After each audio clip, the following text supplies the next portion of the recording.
मुस्कान अपनी माँ के साथ दिल्ली शहर में रहा करती थी। मुस्कान को खाना बनाना बहुत पसंद था। मुस्कान एक कैफे में काम किया करती थी, जहाँ उसे बहुत मेहनत करने के बाद उसके मन जैसी सैलरी नहीं मिलती।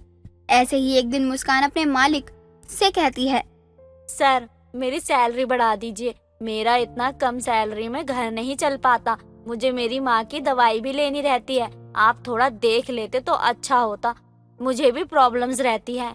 देखता हूँ कब बढ़ानी है, मैं सोच कर बताता हूँ। अभी अभी काम का समय है, तुम समय बर्बाद कर रही हो, जाओ जाके काम करो। सर लेकिन मेरा काम का समय खत्म हो गया है, अब मेरा घर जाने का टाइम है, मैंने अपनी ड्यूटी पूरी कर ली है, मैं चलती हूँ। और सर मुझे कल तक बता देते तो मेरे लिए अच्छा होता। क्या क्या क्या कहा तुमने? जल्दी जाना है? अरे कोई जरूरत नहीं जल्दी जाने की। अगर जल्दी जाना हो ना तो सैलरी बढ़ाने के लिए मत बोला करो, समझी तुम? एक तो सैलरी बढ़ानी है और काम से भी जल्दी जाना है, ऐसे काम नहीं चलेगा। कैफे जब तक बंद नहीं होता तब तक तुम काम पे रहोगी। सर लेकिन मैं यहाँ सबसे पहले आती हूँ और कैफे की पूरी सफाई भी करती हूँ, तो जैसे मैं पहले आती हूँ तो वैसे भी सबसे पहले हक तो मेरा ही है ना घर जाने का। सैलरी बढ़ानी है ना तो काम तो करना होगा, वरना जितनी है ना उतने में खुश रहो। पता नहीं कहाँ से आ जाते हैं कि सर सैलरी बढ़ा दो। ठीक है सर, मैं कल से कैफे बंद होने के बाद ही घर जाऊंगी, लेकिन मुझे मेरी सैलरी बढ़ाकर मिलनी चाहिए। बस अभी मैं चलती हूँ, कल आती हूँ। मुस्कान अपने मालिक को कल आने का बोलकर चली जाती है और अगली सुबह मुस्कान लेट आती है। जैसे स्टाफ के दूसरे लोग आया करते थे, सभी स्टाफ मिलकर कैफे की सफाई करते हैं और उनका आधा वक्त यूं ही गुजर जाता है।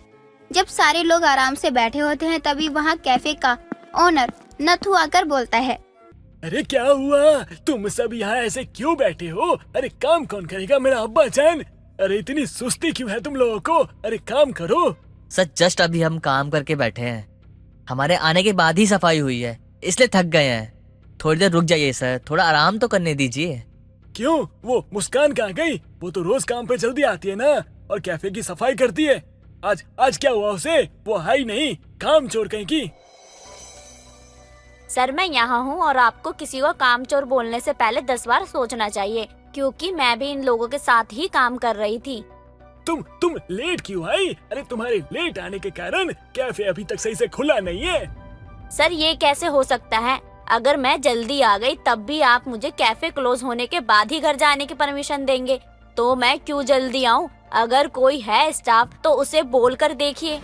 सॉरी सर, लेकिन मैं तो अपने वक्त पर ही आऊंगा, क्योंकि इतनी देर रात तक काम करने के बाद सुबह उठने का मन ही नहीं करता। काम पे जल्दी आने की बहुत बड़ी बात हो गई। हाँ, लेकिन इन सब से पूछ लीजिए, अगर ये आ चाहते हैं तो आ सकते हैं। अरे ये सब तो तुम्हारे साथ ही जाते हैं ना, तो इनसे कैसे होगा? जैसे मुस्कान से होगा, वो भी कैफे क्लोज होने तक ही रुकेगी सर, उससे भी आने में लेट हो जाएगा। वरना आप ऐसा कीजिए, कोई साफ सफाई करने वाली ढूंढ लीजिए, ताकि हमारा काम सही टाइम से हो जाए। संजय की बात सुनकर नथु मुस्कान का टाइम टेबल जैसा था पहले वैसा ही कर देता है। ऐसे ही कुछ वक्त गुजरता है और जब पूरे स्टाफ के साथ मुस्कान को भी सैलरी मिलती है तो वो गुस्से में अपने कैफे के मालिक से कहती है, सर मैंने आपको अपनी प्रॉब्लम्स बताई थी, लेकिन फिर भी आपने मेरी सैलरी नहीं बढ़ाई। सर आज मेरा लास्ट डे है इस कैफे में, आज के बाद मैं यहाँ काम करने नहीं आऊंगी।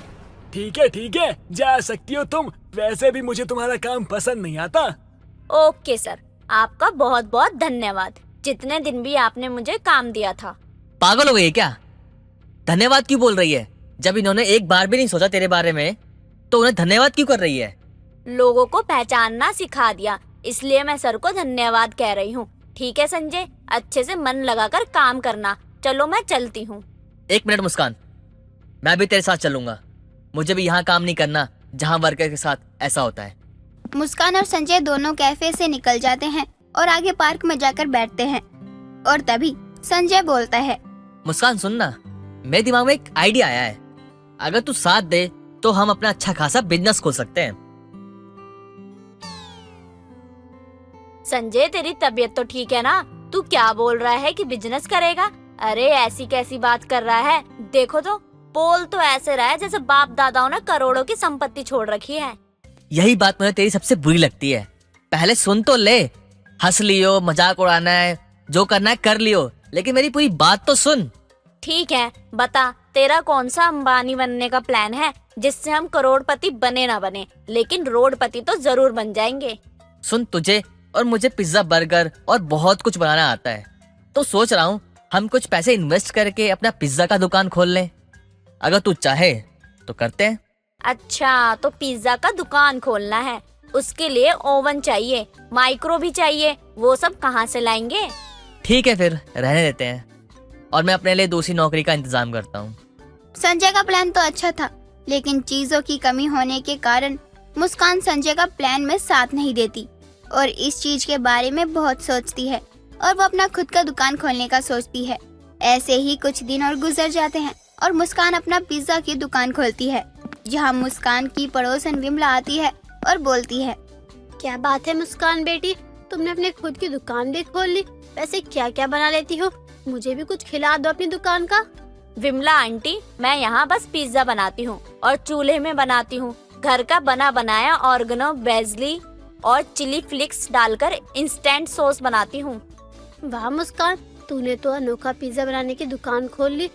इतना अनोखा जो खुद ही सब कुछ बना लेती है। और पिज्जा कहाँ बनाती है? आंटी, वो चूल्हे में पिज्जा बनाती हूँ मैं। मेरे पास माइक्रोवेव नहीं है, इसलिए किसी भी तरह चूल्हे में पिज्जा बनाती हूँ और यहाँ कोई भी आकर पिज्जा खा सकता है, ज्यादा महंगा भी नहीं है। वाह, सुनकर अच्छा लगा। ऐसा करो, मेरे लिए एक पिज्जा बना दो, टेस्ट करके देखूं कैसा टेस्ट है।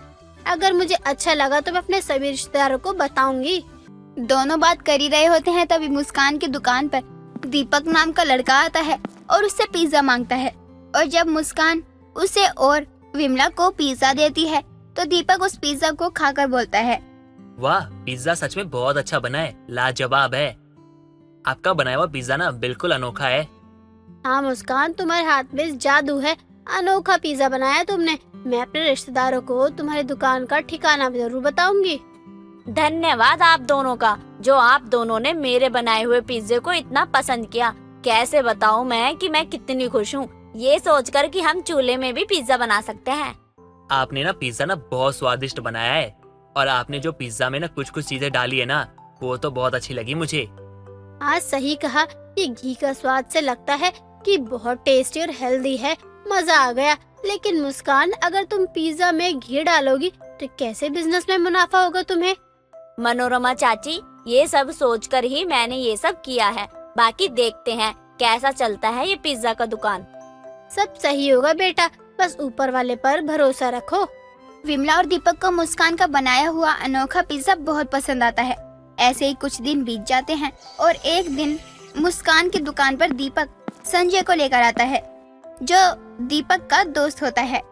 तभी संजय को देखकर मुस्कान बोलती है, वाह, क्या बात है दीपक जी, आज आप अपने दोस्तों के साथ आए हो। और संजय, आजा अंदर बैठ। अरे, आप दोनों एक दूसरे को जानते हो? अरे वाह, क्या बात है। हाँ, बहुत अच्छे से। लेकिन मुस्कान, तूने अच्छा नहीं किया मेरे साथ। जब मैंने कहा था तब तो तूने मना कर दिया था और खुद का दुकान खोल लिया तूने अब। वाह। मैंने भी बहुत सोचने के बाद ये पिज्जा का दुकान खोला और पहले तू मेरा बनाया हुआ पिज्जा टेस्ट कर। संजय ने भी मुस्कान का बनाया अनोखा पिज्जा खाया और उसकी तारीफ करने लगा। ऐसे ही धीरे धीरे मुस्कान का बनाया अनोखा पिज्जा उसके शहर में फेमस हो जाता है। दोस्तों, अगर आपको ये कहानी पसंद आई तो इसे लाइक करें, शेयर करें और कमेंट करके बताएं कि कहानी में आपको सबसे अच्छा क्या लगा।